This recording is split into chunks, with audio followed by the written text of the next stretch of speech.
diketahui bahwa kemampuan setiap anak di kelas berbeda-beda. Ya. Sedangkan terkadang ada guru yang mengajar dengan versinya dia, jadi dia menganggap bahwa semua siswa itu pemahamannya sama, sehingga dia guru menggunakan teknik ataupun cara mengajarnya dengan kategori yang tinggi. Nah, apa dampaknya terhadap siswa? Ya, kalau guru mengajar dengan teknik yang tinggi, sedangkan kita ketahui bersama bahwa dalam setiap kelas kemampuan setiap anak itu berbeda. Ada yang tinggi, ada yang sedang, bahkan mungkin ada yang rendah.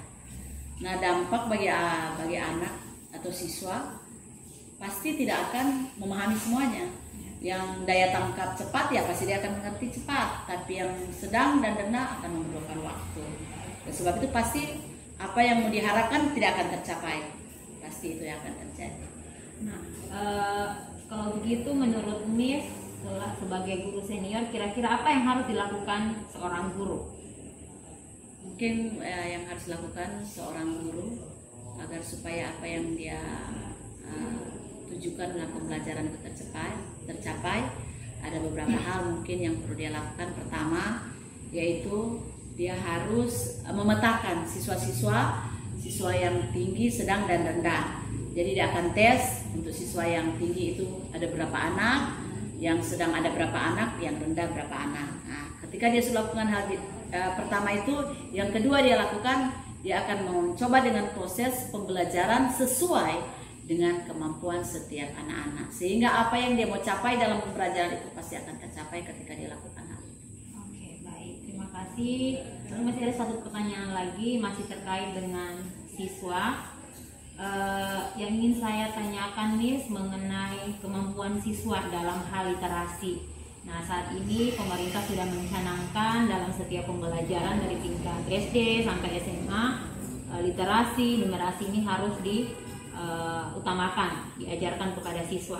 Nah, ini ingin saya tanyakan, mengapa sampai masih ada siswa yang kurang mampu dalam memahami bacaan yang baru saja mereka baca?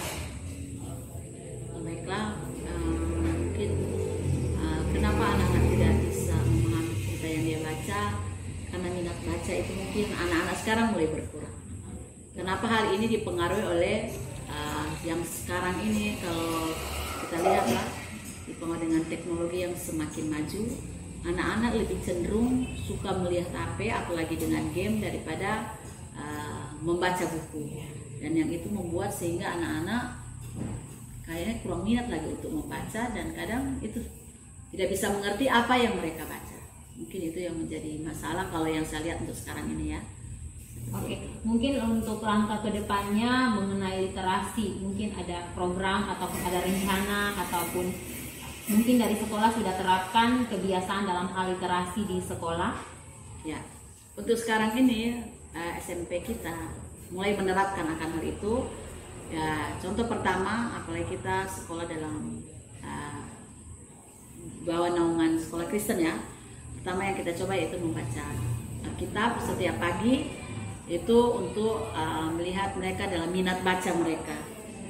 Dan kemudian berikut juga kami akan merencanakan untuk akan mengambil program, kita mengambil waktu untuk membaca sekitar 15 menit, agar supaya kalau kita lakukan itu, saya yakin percaya minat baca siswa akan kembali bangkit apabila kita lakukan hal itu dengan rutin.